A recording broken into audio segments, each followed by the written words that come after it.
Hey everybody, welcome back to another episode of the Impossible Podcast. On today's show, I've got my good friend Jarie Bolander. Jarie's been a part of the Impossible community for a while now, and he's the author of the Entrepreneur Ethos, where he went out and interviewed a bunch of different entrepreneurs about how to build a more ethical and resilient entrepreneur community. So if you're an entrepreneur looking to step your game up or someone looking to become an entrepreneur, this interview is going to show you the traits, values, and beliefs that you need as an entrepreneur and challenges you to step it up. So that's what today's interview is about. But before we get to that, I got a couple of announcements. First of all, if you're trying to start the new year and actually push your limits and do something uncomfortable, something new, and you want to make 2018 different, go ahead on over to impossiblechallenges.com and join our group. We've got a winter challenge going on right now, cold shower therapy winter challenge. We're practicing every single day to do something uncomfortable, do something a little weird, and take a cold shower throughout the winter. So that's going on this winter. We've got an awesome group over on impossiblechallenges.com that you can go check out, join the community, and practice on a daily basis, getting comfortable while doing something uncomfortable. It's our cold shower therapy winter challenge. Check it out, impossiblechallenges.com. Also, if you haven't picked up your Impossible gear yet, go ahead on over to impossiblegear.com and get your Impossible t-shirt, your Impossible hoodie. It's the best gear out there. And if you're looking for something to wear while knocking something off your impossible list, it's a great reminder to keep pushing your limits and do something impossible. All right, that's all I've got for announcements this week, guys. Let's jump in to my interview with Jarie Bolander.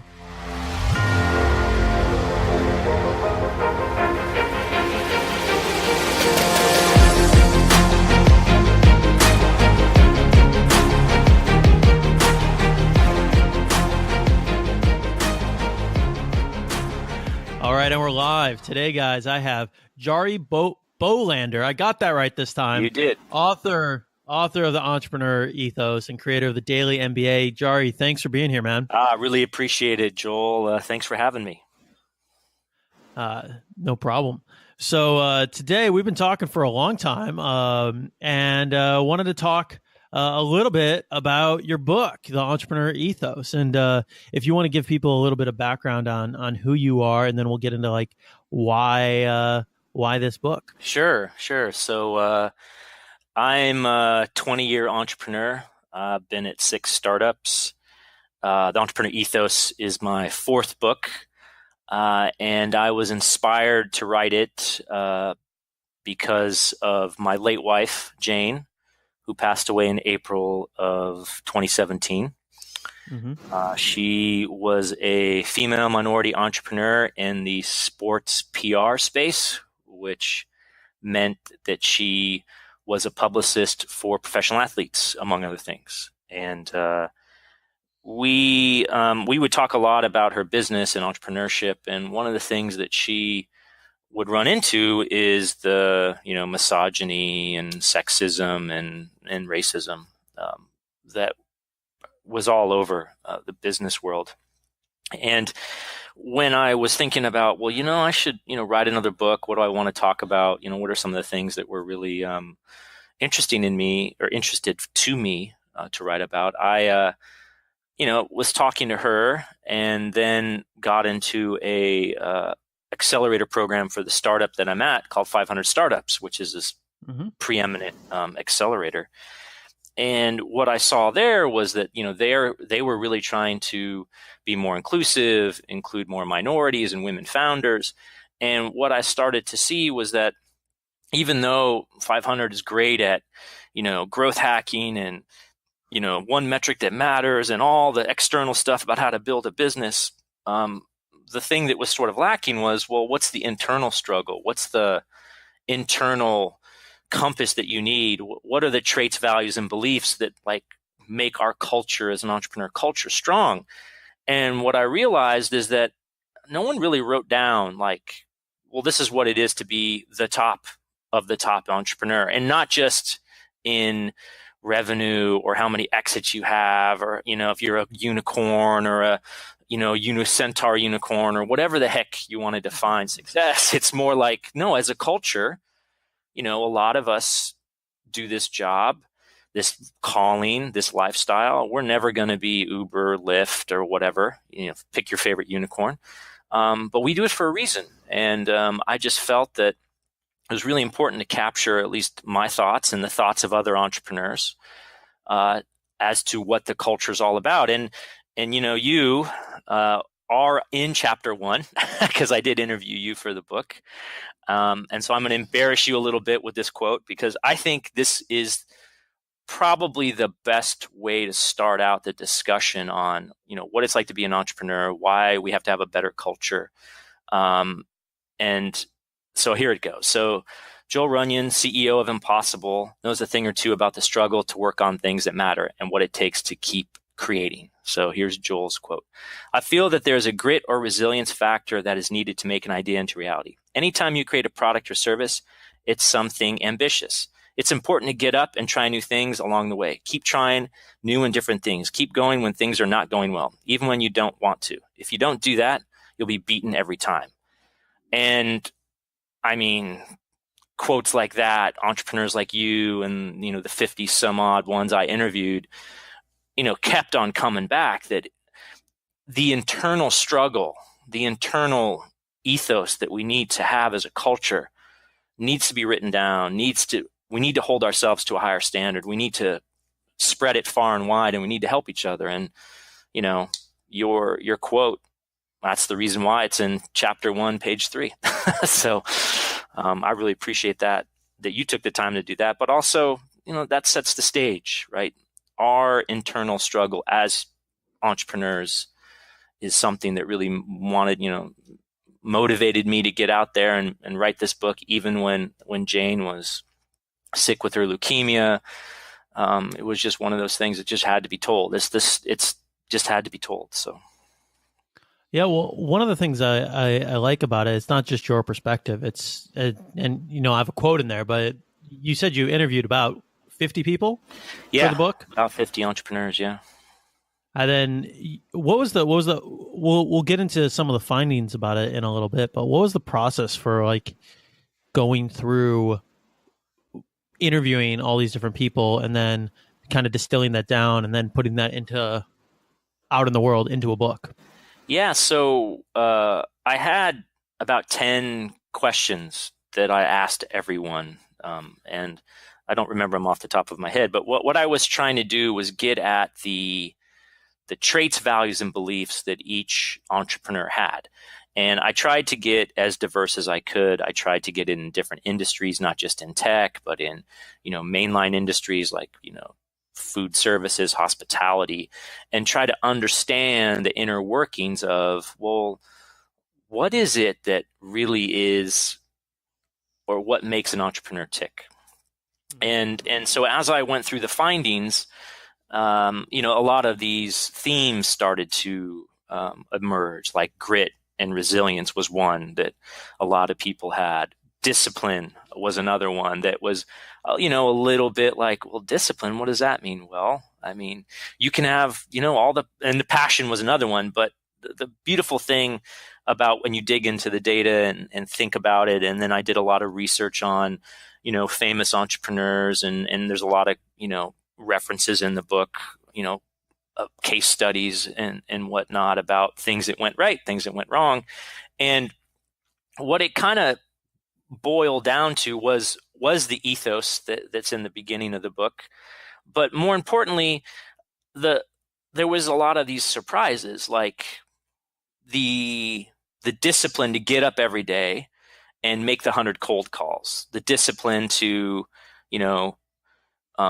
hit the deadline, the discipline to, focus on doing the work instead of surfing the web. So those sort of things were just really amazing. And I was just really happy and very thankful to everyone that contributed. And it's just the way I think entrepreneurs should aspire to. I mean, it's an ethos for a reason. It's not ethics, which is the minimum. It's ethos. That's the maximum. Like, this is what an exemplar is. We should all strive to be the best. This is what the best looks like. And the best does not mean you're, $1 billion company.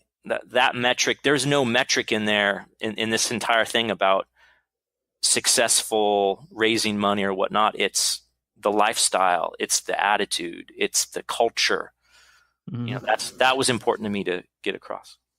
What was the breakdown of people you interviewed, from startups to like venture funded startups, bootstrapped venture funded startups, solo entrepreneurs? What do you know what your breakdown was between the different types of entrepreneurs you interviewed? Yeah, I mean, I interviewed a lot of my friends from 500 startups. So that would be venture backed startup, in the growth hacking phase, or the what's called the seed stage, like they haven't really hit product market fit yet. There was a couple of solopreneurs, like yourself. I guess you would be considered a solopreneur, at least initially when you got stuff going. Now you're building products and building a team. Seems to me you're bootstrapped as well, as a bunch of other ones were bootstrapped. And so I tried to get the mix, because, a lot of times in the press you see, the entrepreneur that raised a couple $1 million from Sequoia, or, Uber's next, $300 million round, and what's Travis doing, and, what's Reid Hoffman over at Netflix, you know what I mean? And you're kind of like, well, that's great, but what about someone like me? So I really tried to put those real world experiences, in my mind, the real entrepreneurs in the world. I mean, the real representative entrepreneurs. Now, if you break it down between how many different criteria did you ended up breaking it down into? So I looked at the traits, values, and beliefs of the entrepreneur culture based on the research, the interviews, and then the research I did.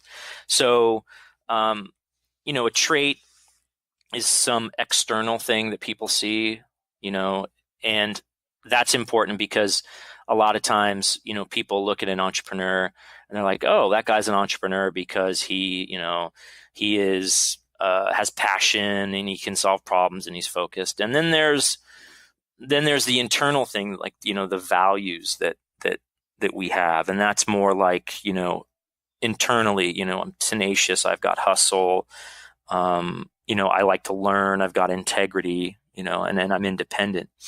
And then the beliefs, those are sort of the kind of the global guide star, for lack of a better word. These kind of like the things that, like everyone in a community would believe. The traits are what other people see, and then these beliefs are internal, like self-belief in ourselves, being flexible, self-determination, our creativity, and being a visionary. Those are things that within the entrepreneur culture, I mean, you have to believe, you have to believe in the vision. If you don't know where you're going, you're never going to get there. And two, well, if you don't believe, how the hell you're going to convince some other person to fork over their hard-earned dollars, So one of the things that I find, there's a couple ways to read the book. One is as an entrepreneur looking, as you said, to sort of what's the very best, what's the ethos that I can aspire to. The other way is to read it as a non-entrepreneur that's kind of looking at, like, how do you become an entrepreneur? How do you kind of build these values, traits, and beliefs over time? And one of the things that I think kind of has permeated through Impossible, and one of the things that I really believe is, the beliefs sort of, no matter where you're starting out with, or, across these different industries, it kind of has to start with the beliefs of the entrepreneur and where their head is at, and believing that the idea that you can go out into the world and go create something that no one else has ever created, and build something that no one else has ever built, and someone's going to pay you for that. That's kind of an outlandish, ridiculous idea to even think about or even believe. And but that's kind of one of the core things of becoming an entrepreneur, or going out and trying entrepreneurship, is thinking that, hey, this crazy impossible thing, no one else has ever successfully done it before, or if they have, I'm going to do it way better than them. That I'm just going to, carve out a piece of the market. That has to be like kind of part of the bedrock, like almost before you build up anything else. Is that sort of some of the things? How did you find? I guess what I'm getting at is, how did you find that the beliefs, values, and traits stacked on each other? Did you find that like beliefs derived from specific traits, or that things kind of built upon each other? Yeah, I mean that's a great insight, and it is first and foremost, as an entrepreneur, the hardest job I think you can have. And there's other hard jobs, and don't get me wrong, there's people that do amazing work in other things, but when it comes to being an entrepreneur, I mean, like you said, you're trying to change the status quo, which is just happily like bumping along, doing what it's doing. Yeah, I'll take beta and VHS, and DVDs are great. Da, da, da, da, da. And you decide, you know what? That's screwy. I am going to change everyone's opinion to go to streaming, or to go to hailing a ride in a random person's car on my phone.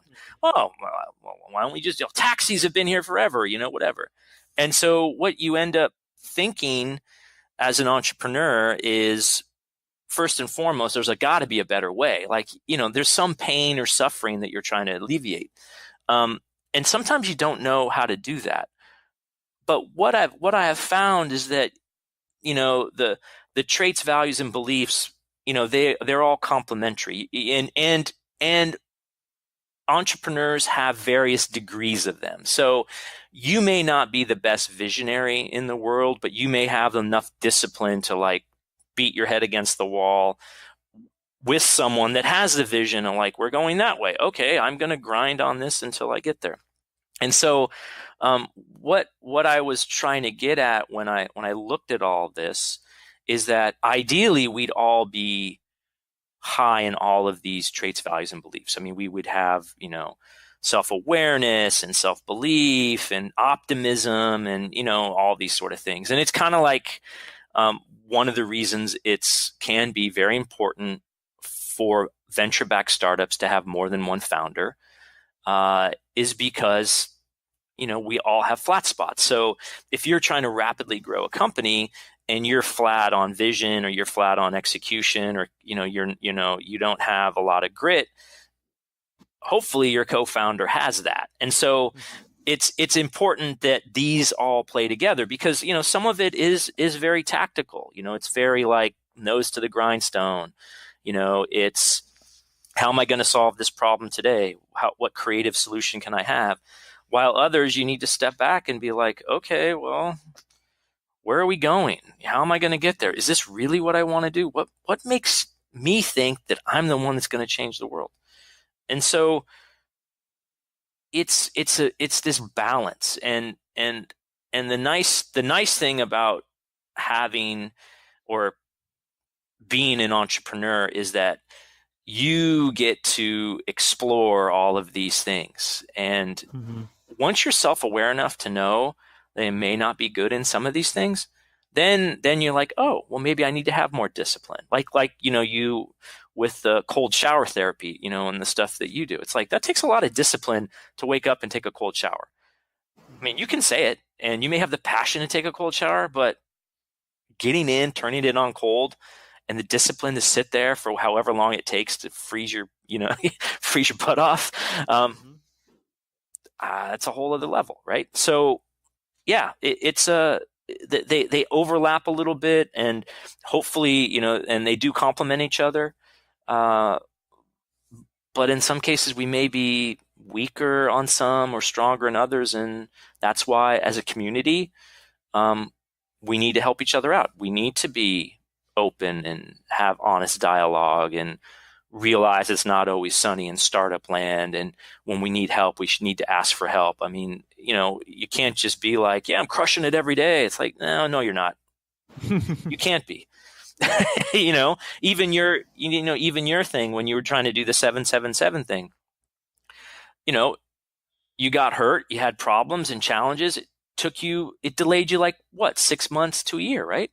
Yeah, over a year. Over a year, So right? And most people would probably like, I really don't want to do that. But you had the discipline and the tenacity and the grit to be like, okay, plans are meant to change, and boom, I'm going to go, get after it. So I think, yeah, it's they play together. And as you read through the book and start applying some of these things, and I have some ways to increase, these traits, values, and beliefs, and reinforce them. So it's really, yeah, it's a complementary. I don't know. I really stack. like that. Yeah. But I also talk about what's called an OODA loop, which is like a revelation to some. And that has been a really powerful Can you framework. explain what OODA is? Yeah. So it's funny because I actually was listening to a podcast, and someone actually I was at Tim Ferriss's he was doing his book tour, and I don't remember the name of the guy he was talking to, but anyway, he mentioned the guy that the OODA loop is based on. And basically it's this guy, John Boyd. And OODA stands for Observe, Orient, Decide, and Act. And the reason why this is powerful for startups and for entrepreneurs is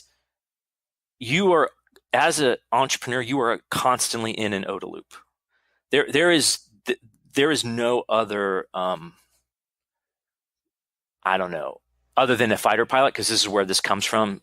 Captain Boyd was a fighter pilot, and he wrote all of these papers on the best way to win in a dogfight, right? And his thing was, the most important thing you can do is to go through this loop as fast as you can and adjust to the challenges that you face. So entrepreneurs do this all the time. Oh, I got to zig and zag this way. Okay, redo it. They don't get stuck in a rut and be like, oh, well, I'm just going to fly fast, or I'm just going to do this app or whatever, And he found that the most successful dog fighters, pilots that would win these dog fights, were the ones that would go through this loop quickly and adjust their tactics. And his philosophy was, the first one that can adjust to an error that someone else had is the one that's going to win. And the faster you can do that, then the faster you're going to win. So it's for an entrepreneur, it's 100% what we do, and really, really fascinating how you have to do that, or you're doomed. As far as you mentioned, you have a couple exercises or a couple tools that people can use if they want to improve the various traits, values, or beliefs, or in the context of beliefs, changing those beliefs. What were one or two of the tools or exercises that you've got for people who are in entrepreneurship? They're seeing that they're going through the book. They're seeing, hey, maybe I'm deficient here, maybe I'm low here, maybe I'm strong here. How can I, make up for my deficiencies and improve kind of my strengths? Do you have any, one or two top exercises that they can do as far as mitigating weakness and improving strengths? Yeah, I mean, the first exercise is in the first chapter about overcoming the status quo of the world. And the first chapter deals with yourself. So all entrepreneurs face the battle within. The first person you got to win against is you, because we are just a bundle of crazy sometimes, right? We've got all of these weird. I mean, we do. I mean, like, why would I leave my comfy corporate job and go off and cut my pay by a third, and you have the internal struggle, and the internal struggle is real, and it is the most important thing to get right, without really settling on yourself and figuring out the why you're doing it, which is the first exercise. Is why do you want to be an entrepreneur? What is the internal compass inside yourself that says this tough, challenging, frustrating, low probability of success lifestyle is, yeah, sign me up. And it's a really powerful way to level set your attitude. And I go through in there, it's actually a classic problem solving technique called the 5 whys. And a lot of people in manufacturing will know about the 5 whys. You basically ask why until you get down to you can't ask why anymore. And when it comes to why do I want to be an entrepreneur, you have to dig pretty deep. You may go farther than 5, or you may only go 3. The number's not important. What's important is that you ask the question until you can't ask the question anymore. And if those whys, when you get down to the core of it, are related to status and praise and money and all those external things, you're going to have a tough time. And the reason is because those are fleeting and those are not up to you. 100% not up to you. You could work and have passion and work as hard as you can, and no one may even care. You may put your stuff out in the world and no one will care. It's just like being an author. Authors have the same problem too. They work on their book, throw it out there, and then it's like, oh, no one cares. Well, yeah, well, maybe you didn't promote it right, or maybe you didn't, you know what I mean? So that's a big one. The second one is what we just talked about, which is this ODA loop technique. And when you start to think this way, and when you start to understand that the way to focus, and that's another important thing that entrepreneurs tend to lack, or they can get defocused because there's so much going on. I mean, there's just a million things you could be doing, 1,000 things. You're like, oh my God, pivot, this, that, market, no one, nothing's going on. But the real power of the ODA loop is that it is a awesome way to focus on what matters. Now, of course, entrepreneurship is not a dogfight to the death, right? It's just not. You know what? Things go sideways. The world is not going to end. I mean, really, no one's shooting at us. It's an ego bruise. Okay, fine.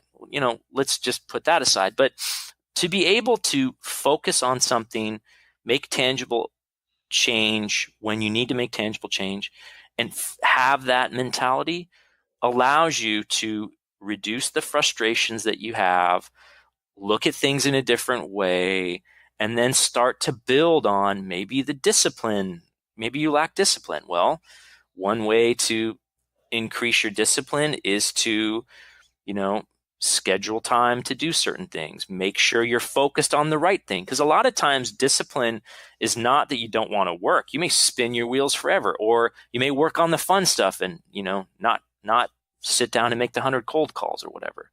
And so when you have the focus mentality through the ODA loop, and then you start to feel better about that, some of these things just happen. Like the discipline happens. You start believing more in yourself, because as an entrepreneur, we're somewhat isolated. We're a little awkward.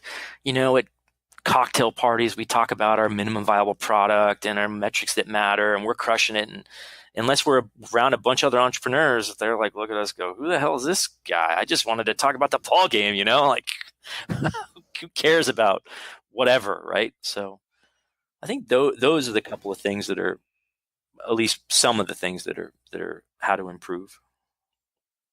Yeah, well, with the ODA loop specifically, like you're always just constantly checking back in with reality, and you're always making these hypotheses about about your crazy idea that may or may not work, and then you're going out, testing it, and getting immediate feedback. And the thing that I found that typically hinders people is not actually getting the feedback, the putting something out there or doing something that isn't necessarily even correlated with the business. It might feel busy. It might feel good to get done, but it's them avoiding the actual reality of getting feedback. And when you get feedback, if you put a product out and nobody buys it, it's pretty good feedback that you didn't hit. Yeah, you did something wrong. Either you didn't have a good market fit. It wasn't what people were looking for. You had a whole different idea of what you should do for marketing. But constantly checking back in with reality and not deluding yourself into, oh, okay, I'm just building this thing, but I'm never going to show people until it's perfect. I found that attitude really separates people that are, willing to, see if this thing's going to fly or if it's going to bomb. Going back to what you said, the first part of that question, I was curious when you have people doing the five whys in a row. Is there something that you found? You mentioned all the, the physical, the status stuff, the fleeting things aren't good bedrocks or aren't good foundations for the whys. Throughout the various people that you interviewed throughout the book, did you find a 2 or 3 common kind of why bedrock foundations that people would come to? Yeah, that that was a bit of a surprise, to be honest, because I mean I didn't clarify it that way. The question wasn't worded that way. But as you sort of dig through, okay, well, what's the real reason why these people are entrepreneurs? And the one thing that really I think captured it the best was what Jason Cohen over at WP Engine, when I interviewed him, he's the CTO over there, and he's just a great guy. He writes this blog, or he used to write this blog. Well, maybe he still does, called The Smart Bear. He still has it. Yep. Yeah. I mean, and his stuff's just like amazingly insightful, and he's very quantitative. He's just like loves data anyway. And we were talking, and I'm like, he's done a couple of startups. WP Engine's just on fire, and it's just I love it. I use it too. I was one of the early adopters of it, and he said something that was really very profound, and he's like, entrepreneurs do this to create an independent life for themselves that completes them. And I'm like, wow, that is pretty spot on. From everyone I've talked to, they really do it because they like the freedom and the independence, and they want to create something that's like, this is my life's work. This is what my gift to the world is. This is what I was put on this earth to do. And that was profound. I'm like, wow, he's thought about this a lot as well as I have. And I just thought that was just such a great quote. And in the people that I interviewed said that in various ways. Some of them say, and you hear this all the time, oh, I'm just unemployable. Like no one would hire me. I'm a complete lunatic. Yeah, no, people would hire you. It's just when you're working for someone else, you're not building something that completes you. You're building something that completes someone else. Yeah, I've heard it saying like, I'll work. I've done this before. You'll work 80 hours a week for yourself, but you to avoid working 40 hours a week for someone else. Oh yeah, exactly. And just the idea of having the independence and autonomy, and even if it's not like a lot of people talk about passion and they talk about getting everything to be aligned, but I've found that even just having the immediate control over your work that you get when you're an entrepreneur and you're making something, and that your decisions have impact, and that it's very visceral, and it's right out there. Some of those things are super important, that you kind of get to reconnect with work, with creating stuff, with making things, and not always feeling like lost in the machine, or just doing a rote role. So that's kind of cool.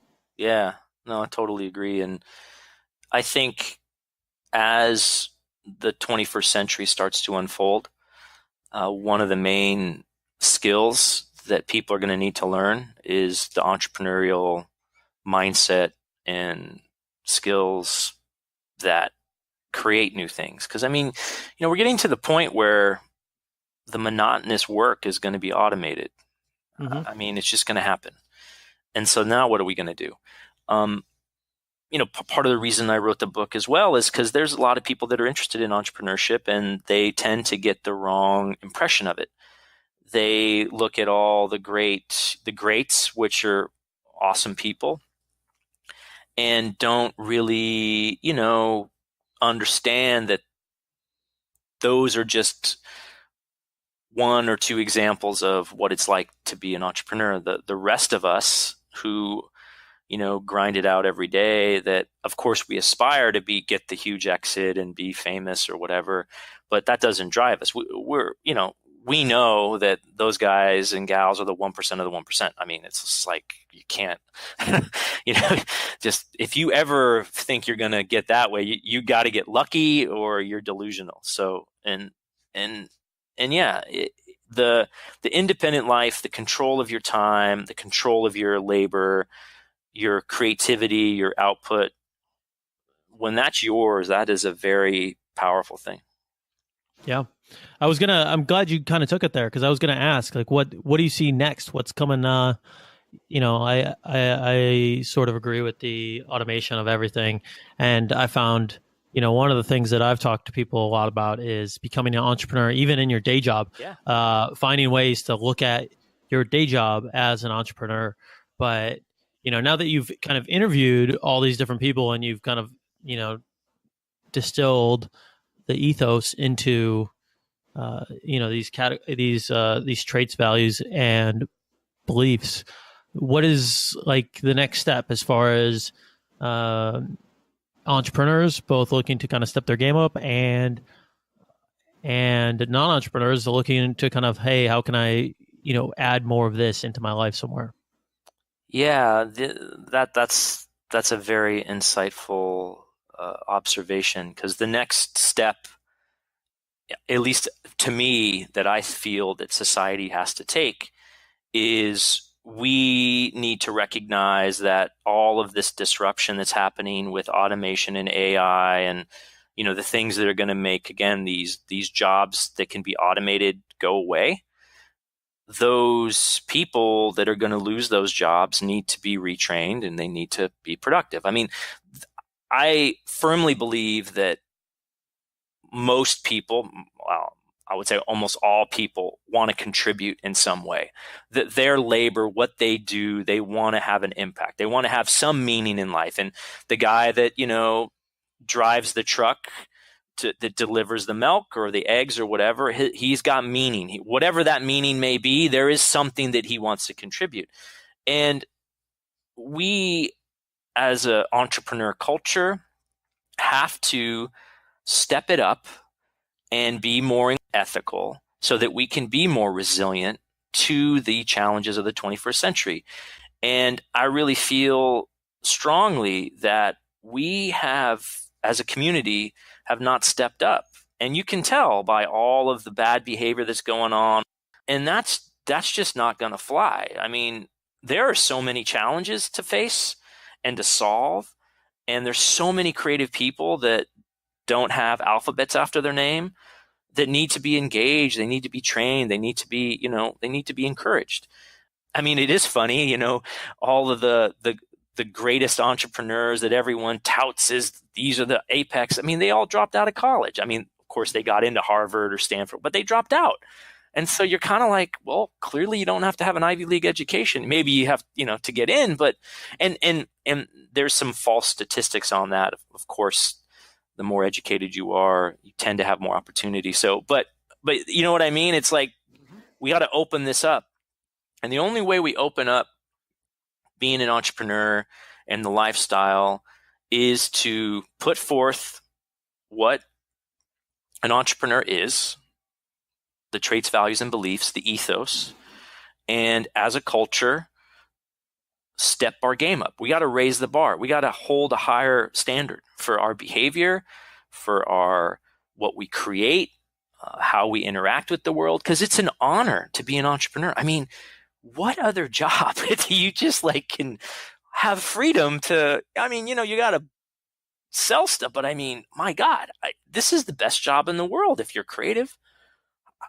I mean, solving No, problems, you know, I mean, you know what I mean? So, I mean, yeah. you know, I'm preaching to the choir here, but I think what's next is we need to step it up. There we go. Cool. So as I'll have a link to the book in the show notes. But if people want to find out more about you, about the book, about overall taking this next step to step it up, where can they find out more about you? So the book's available on Amazon, both ebook and in paperback. I blog over at thedailymba.com, which I've been doing for almost a decade. It seems feels like a long time. Over on Twitter at thedailymba, so you can reach me there. And then LinkedIn. I have a pretty unique name, so not many Jarie Bolanders out there. But yeah, I'm looking forward to having more conversations like this and really getting out the ethos, the real reason why being an entrepreneur is this great thing is because we create the next thing. I mean, we are, in no uncertain terms, the creator of new innovative technologies and products that move the world forward. And we have help. There's governments and investments, and we have investors. But that process of creating, I mean, we move things forward. We are the ones that get rid of this. I mean, we don't like the status quo. We want to change the world, and we are bold enough to do it. And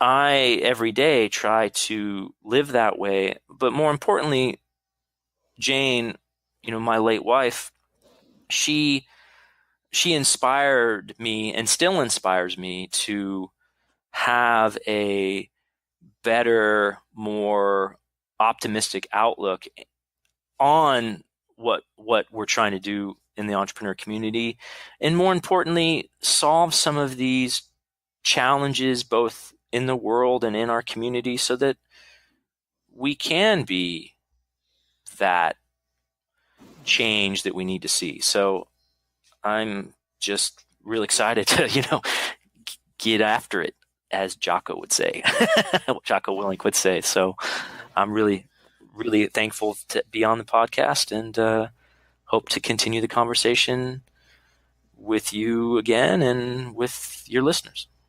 There we go. Awesome, man. Well, that's the perfect place to wrap it. And like I said, thanks for coming on the show.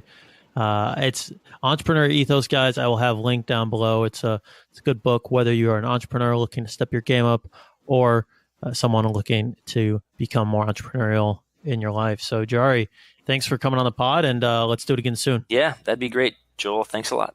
Hey guys, that's today's show. I hope it inspired you to think about ways to step your game up if you're an entrepreneur, and if you're not, hopefully it helps you think about the ways you can do it going forward.